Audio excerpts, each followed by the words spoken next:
वफ़ीही अन्नहयु अनिल इस्तिग़फ़ार लिल-कुफ़्फ़ार, इस हदीस में ही नहीं है कि आप काफ़िर की इस्तिग़फ़ार नहीं कर सकते।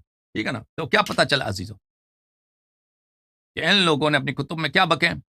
इनका इजमा क्या है वो रसूल करीम सल्लल्लाहु अलैहि वसल्लम के वालिदैन के मुताल्लिक़ कि ये नस्तजीर बिल्लाह काफ़िर भी हैं, शफ़ाअत भी उनकी नहीं हो सकती, जहन्नम में भी हैं। रसूलुल्लाह सल्लल्लाहु अलैहि वसल्लम की शफ़ाअत नहीं कर सकते, इस्तिग़फ़ार भी नहीं कर सकते और रिश्तेदारी का भी कोई फ़ायदा नहीं।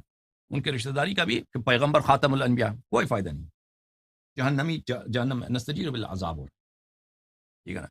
अपने नबी सल्लल्लाहु अलैहि वसल्लम को इस तरह बुरी तरह से गुस्ताखी करना, उनको इस तरह से नस्तजीर बिल्लाह नस्तजीर बिल्लाह नस्तजीर बिल्लाह नस्तजीर बिल्लाह नस्त अज़ियत करना, उनकी इस तरह से शत्म करना, इनके सही तरीन इजमाई कुतुब में इस तरह है। और ये अब आके आए कि उस्मान दामाद है, उस्मान अच्छा आदमी।